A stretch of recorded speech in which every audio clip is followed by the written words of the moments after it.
તોય કેન્સર થાય. બીમારી આવે 100% બીમારી આવે. તો ઋતુ વિરુદ્ધ શું છે? ગ્રીષ્મ ઋતુ બેસે વૈશાખ મહિને. ત્યાંથી ટમેટું, ગાજર, કોબી, ફુલાવર અને મેથી એ ઋતુ વિરુદ્ધ છે. ચૈત્ર મહિનો પૂરો થાય ને ત્યાં સુધી જ ખાવાનું. અને આ ખેતરમાં તમે કલ્પના ના કરો ને એટલા ટમેટા હતા ચૈત્ર મહિનો બેસતા સુધી. અને વૈશાખ મહિનાની ગરમી પડી ને તો પાયકા પેલા સફેદ થઈ ગયો. એટલે કુદરત જ ના પાડે. અને જ્યાં વૈશાખ મહિનો પૂરો થયો ને ત્યાં તો છોડ કાળા પડીને સુકાઈ ગયા. અત્યારે સોમનાથથી કોઈ ગાડી લઈને નીકળે અને દિલ્હી સુધીમાંથી એક ખેતરમાંથી એક ટમેટું મને ગોતી આવી દે ને તો મારે 10 લાખ રૂપિયા દેવા. એક ટમેટાના 10 લાખ ના મળે તો તમે શું ખાવશો એ કોઈ વિચાર કર્યો નથી. કારણ કે એમાં તમારો વાંક નથી, તમારે ખેતી નથી, અથવા તમે સિટીમાં આવતા ખેતી હતી તો એ બધા હાવ લીલા, હાવ કાચા ગ્રીન હીર કસાઈને ટમેટા લઈ અને બેંગ્લોરથી પૂનાની વચ્ચે કોલ્ડ સ્ટોરેજમાં સ્ટોર કર્યું શિયાળામાં. પછી ભયાનક કેમિકલ નાખી અને પેટી ખોલી કોલ્ડ સ્ટોરેજ કાઢી પેટીમાં નાખી કેમિકલ નાખીને પેક કરે. એ પેટી રાજકોટ ખુલે ને ત્યાં લાલ રંગના ટમેટા હોય, અમદાવાદ ખુલે તો લાલ રંગના હોય, દિલ્હી ખુલે તો લાલ રંગના હોય, મુંબઈ ખુલે તો લાલ રંગના હોય. દમણિયા સાહેબે મને એમ કીધું કે ટમેટું થાય જ નહીં ચોમાસામાં, પણ માન્યો કે ઓર્ગેનિક છે તોય કેન્સર કરે. ગાજર કેન્સરની દવા છે પણ ચોમાસામાં ખાવ તો કેન્સર કરે. પછી કોબી, આટલી મારી ઉંમર થઈ, 20 વર્ષથી મારો અભ્યાસ છે, ખેડૂતો સાથે જ રહું છું. 20 વર્ષની ઉંમરથી 40 વર્ષનો અભ્યાસ છે. જે ખેડૂત કોબીને ફુલાવર વાવે ને એ કોઈ દી શાક કરતા જ નથી, સંભાળો કોઈ દી નહીં. પછી કોબી ફુલાવરનું ખેતર પૂરું થાય ને એટલે કોબીના દડાને ફુલાવર કાપી લીધું હોય, ત્યાં મેં નજરે જોયું, ભરવાડું એ કીધું. એ કે પછી ખેડૂત એમ કે હવે તારી ગાયું અહીં લઈ આવે. તો બોલો ગાયું છે ને એ હુંકીને મૂકી દે. અને બૈરાનું ખબર જ પડતી હતી એના ઘરમાં એકેય દી ટમેટા વિના ન હાલે અને એકેય દી કોબી વિના ન હાલે. પાછા મર્યાદામાં ખાવ તો વાંધોય નહીં. તમે જીવન સ્ટાઇલ જ એવી કરી નાખી એટલે આ ચારવાના નહીં ખાવાના.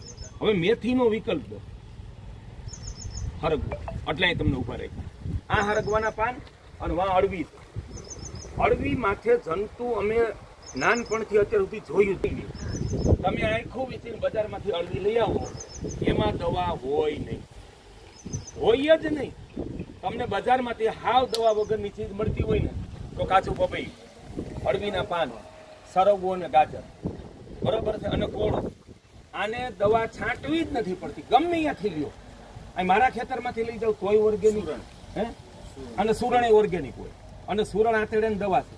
લોકો બટેટા ખાય છે, એ બંધ કરીને જો સુરણ ખાતા થઈ જાય ને એટલે બધાનું ઓછામાં ઓછું 10-10 વર્ષનું આયુષ્યની યુવાની વધી જાય, ઓછામાં ઓછી 10-10 વર્ષની. પણ દુર્ભાગ્ય છે ગુજરાતી પ્રજાને સુરણનું ભાન જ નથી, કોળાનું ભાન જ નથી. સગર્ભા સ્ત્રીને સૌથી શ્રેષ્ઠ શાક કોળાનું છે. તો આપણા વૈષ્ણવ, બીજા આ બધા, અમે તેને ધર્મ માનતા જ નથી કહીને આ સંપ્રદાયને, એણે આપણને એવા ઉઠા ભણાવ્યા કે કોળું છે ને એ કે એ તો રાવણનું માથું કે ના ખવાય, બરોબર. કોબીની ના ન પાડી, જે ખેડૂત વાવે છે એ નથી ખાતો એની ના પાડી, કારણ કે એને જ્ઞાન નથી. એટલે આપણું સત્યાનાશ છે ને, લસણ ડુંગળી બંધ કરાવી, કોળું બંધ કરાવી અને આ ધર્મવાળાએ કાઢ્યો. એટલે કોળું ઘરમાં ખાવું જ જોઈએ, બરાબર છે. કોળું શીઘ્ર છે ને તમને નબળાઈ આવી. માનો હમણાં જ મને એવું થયું હતું, કમર દુખતી. તો અરુણભાઈ મને શું કીધું કે લીલું કોળું લઈ આવો. લીલું કોળું લાવી એના ટુકડા કરી અને એમાં 2 વાના કંઈક મને મધ અને બીજી વસ્તુ નાખવાની કીધી. એ કંઈ નાખી દો, એ એક અઠવાડિયું ખાવ એટલે બધી સમસ્યા વહી જાય. નહીં, કાચું, બરાબર. હરગવાના પાન, જ્યાં મેથી આવે અહીંયા બધે હાલે. ભજીયા, થેપલા, ઢોકળા, પરોઠા, જ્યાં જે કંઈ તમે બનાવો ને, હાંડવો બનાવો, બધે તમે ઈડલીમાં નાખો ને તોય નખાય. એટલે છે ને હરગવો દરેકના ફળિયા બાવો, કારણ કે એ નાનો હોય તો હાલે, તમે કાપી નાખો, બહુ મોટો ન થાય.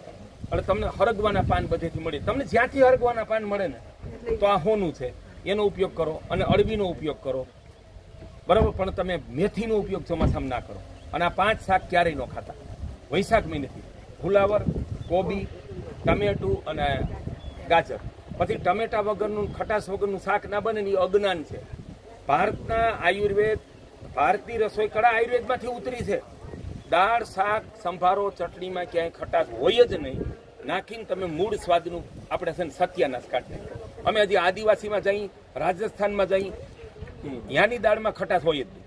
તમને લીંબુ ઈ તો એને ખબર છે કે આ બહારના ગરાક છે એટલે તમને લીંબુ આપે. એકેય રાજસ્થાની છે ને દાલ બાટીમાં મંગાવો ખાટી દાળ હોય જ નહીં. એટલે આ બધા ગોઠણ ગયા ને. અત્યારે નપુસકતાનું એક કારણ છે ને સાંજે ખટાશ છે. ખટાશ સાંજે બહુ નુકસાન કરે. તો રોજ સાંજે ખટાશ ખાવાની. અથાણા ખાય, આથાવાળું ખાય, શાકમાં લીંબુ નાખે, ટમેટું નાખે, એટલે બહુ જ વિનાશ આવ્યો છે. એટલે એ સાંજે ખટાશ બંધ કરી દો અને ઋતુ પ્રમાણે ખાઓ. અને ટમેટા સેમાય નખાય જ નહીં. અમારા ઘરે એકેય શાકમાં ટમેટું નાખવાનું મને છે, દાળ શાકમાં સેમાય.